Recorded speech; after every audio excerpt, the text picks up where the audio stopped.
trip saw us doing a loop around New South Wales and Queensland, and this episode takes us from Cunnamulla, just north of the border in Queensland, through to Longreach. We departed Cunnamulla and headed north to Charleville, where we were to spend a few days. Then it was north again for an overnighter at Tambo, before arriving at Barcaldine, where we stayed for a few nights, before moving on for another few nights at Longreach.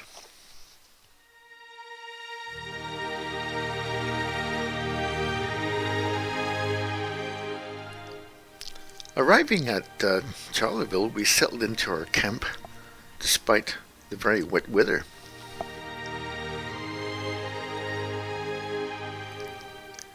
And the camp had some great old trucks. While driving up to Charleville, we noticed a monument about 30 kilometres to the south, and we drove back to take a look. This was a very large explosion that wiped out the road bridge and shifted the railway bridge a long way.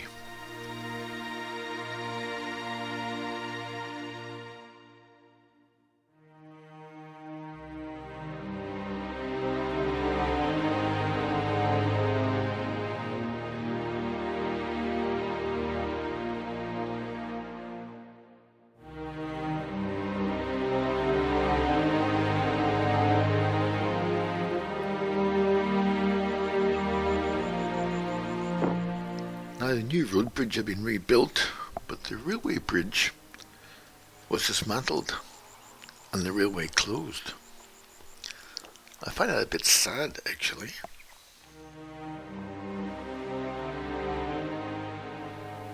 The monument to this explosion had been built from the old railway bridge supports, and the force of the explosion had simply ripped these apart.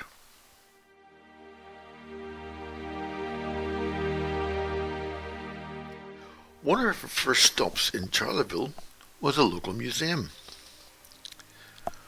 Now, this has actually been quite an impressive residence, and there's lots of great old photographs.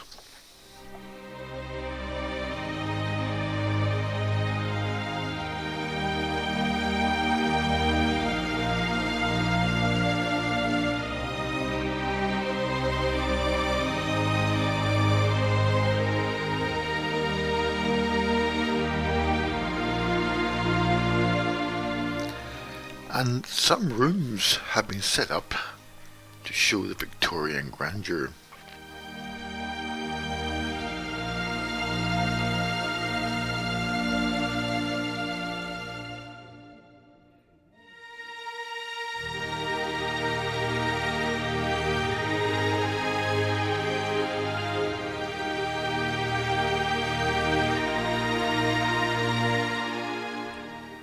Outside was a great collection of implements and vehicles.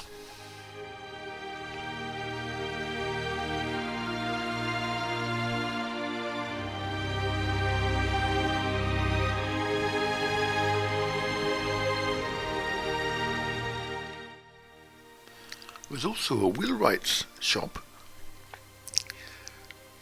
and some pretty early trucks.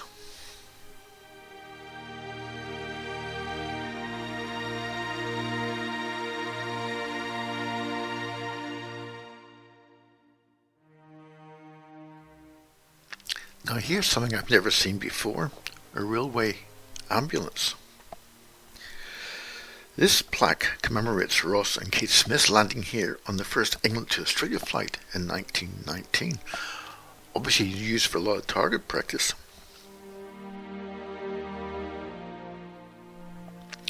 Charleville has a centre for Bilby protection and viewing, and to do this we have to visit the railway station. Now this also doubles as the information centre and houses the Bilby Experience.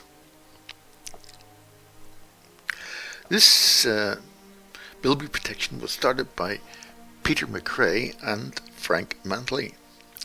they realised that the bilby was facing extinction from feral animals, and something had to be done. After a very interesting talk, we were able to see some bilbies.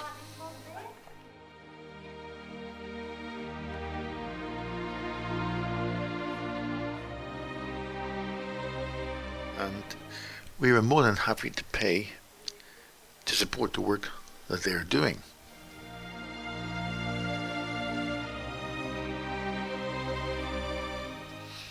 From the information centre we got a map and an audio CD of a walk around the town to look at all the heritage buildings.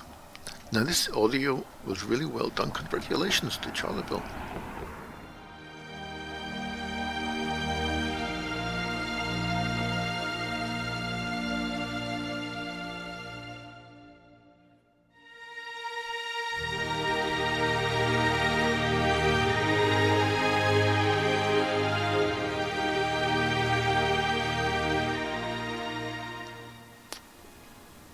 Now this pine apparently raised from the seed of the lone pine from World War I, and the Currones Hotel was built by Harry Currones in the mid-20s to replace some old hotels, most of which seem to have been destroyed by fire.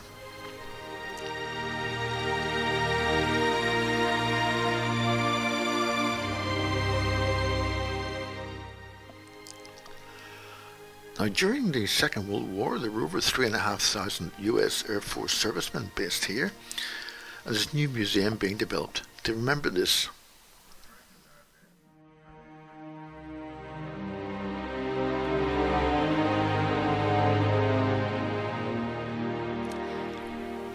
In the park, they've developed a tree walk with various different trees and descriptions for them. I love the way all the local councils and clubs are trying to make their place much more interesting for visitors. Well done yet again.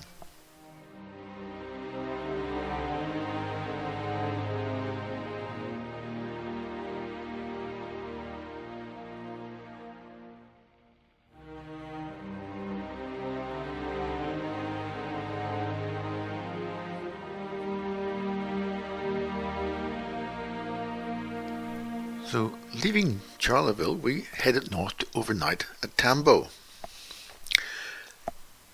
Now this is a very neat highway town with interesting old buildings and a very nice lake.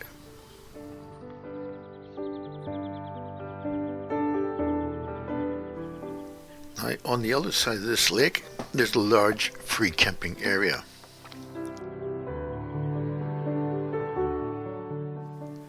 It's a really good town walk, and the guide available from the information centre. Again, well done to Tambo.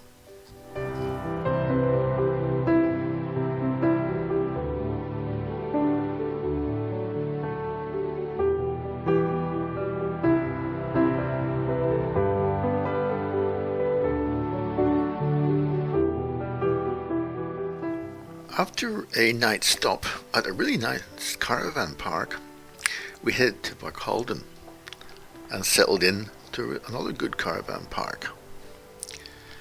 The only downside was the highway close by with road trains, but really we got used to it and didn't notice them that much.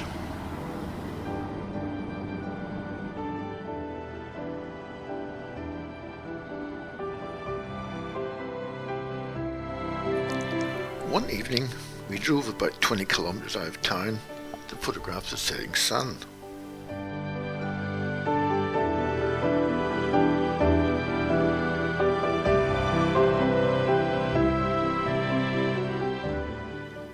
I still think that Di's photograph worked out better.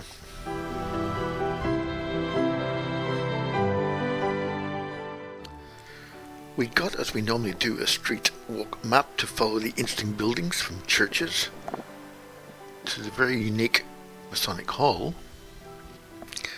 and the bicentenary mobile display tent that's now part of the Workers' Heritage Centre.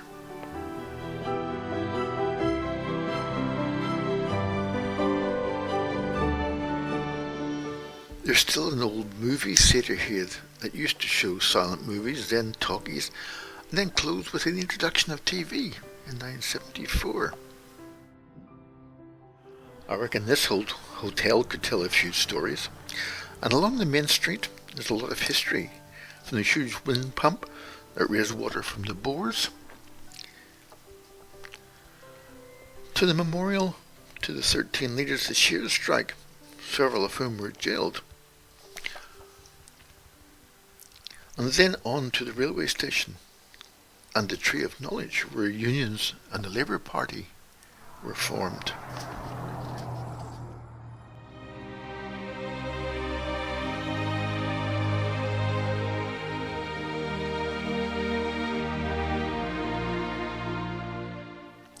Across the road is the Australian Workers' Heritage Centre.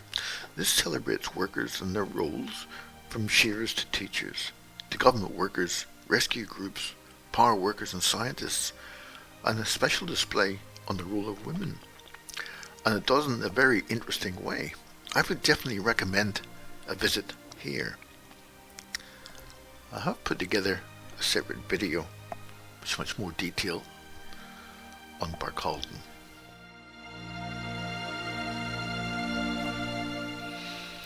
Our next move was just 100 kilometres west to Longreach, and on the way there we stopped at the lovely little town of Ilfracombe.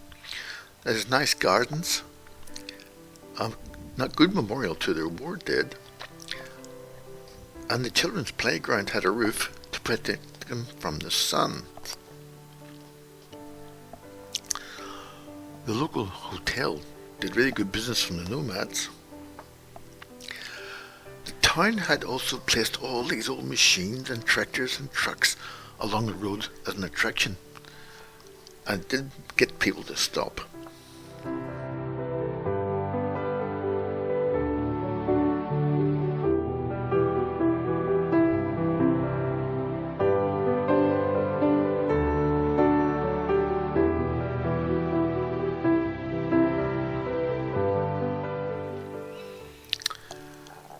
At the little railway station there was a great photograph of the wool arriving at the station for transport.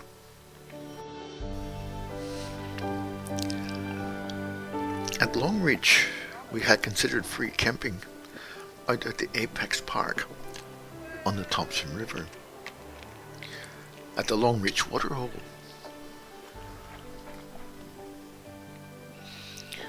But this was absolutely packed and very muddy, so we ended up staying in a caravan park in town.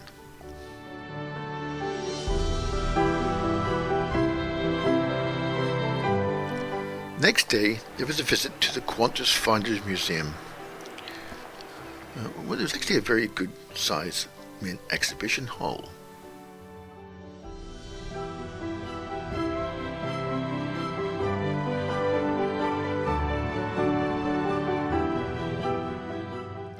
On the original 747s, the upstairs was a lounge for first class. In my day, it was always business class seats. And there are also many exhibits from the early days of flying.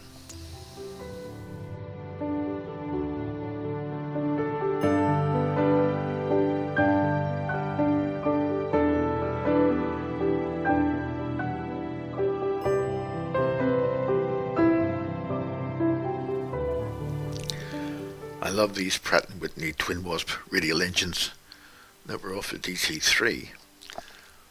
And then there was also the turbofans from the 707s. These were retrofitted to the 707s for efficiency on noise levels. And of course, there being a sim, I couldn't let the chance to fly that go past.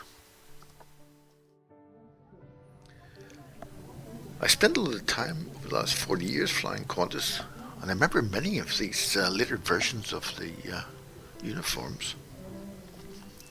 And outside was one of the lovely Catalina flying boats. These are just such incredible machines. Next up is the original Qantas Hangar, where they built many of their early aircraft. And for those not for Qantas, of course, stands for Queensland and Northern Territory Aerial Service. And in this hangar, There are lovely displays of many old aircraft.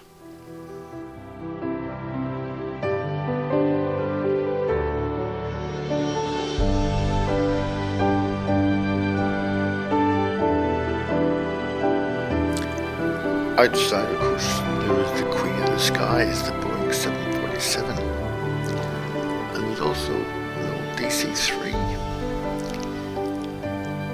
And behind that, there is Boeing 707. And out the back was a Constellation, effectively known as Connie's. The following day was a visit to the Stockman's Hall of Fame, and the entrance is interesting.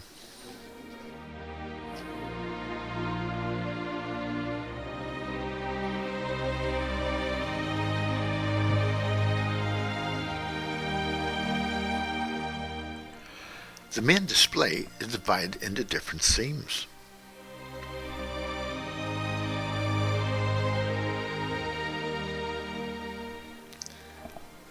And there were lots of stock routes across the outback, absolutely amazing. And the Bridgeville track was of special interest to us, as we'd actually driven it back in the 1970s. All of these tracks had so many interesting characters associated with them.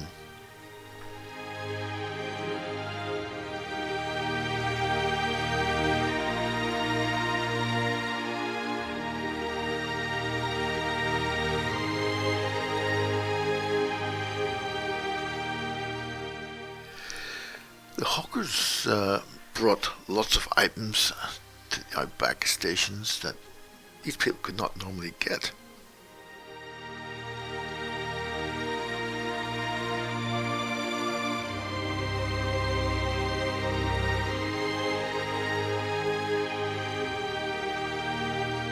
And of course, Australia has always been known in days gone past to have ridden on the sheep's back.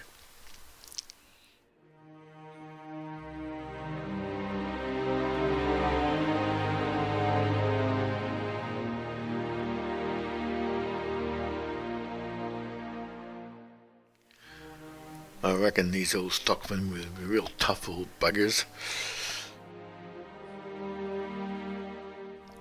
Shall we just say that the pioneer's life was not one of luxury?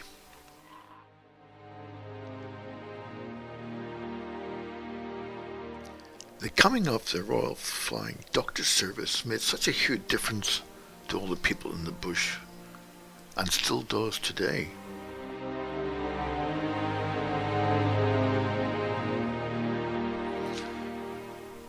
And so, with our visit to the Stockman's Hall of Fame, our time in Longreach was over.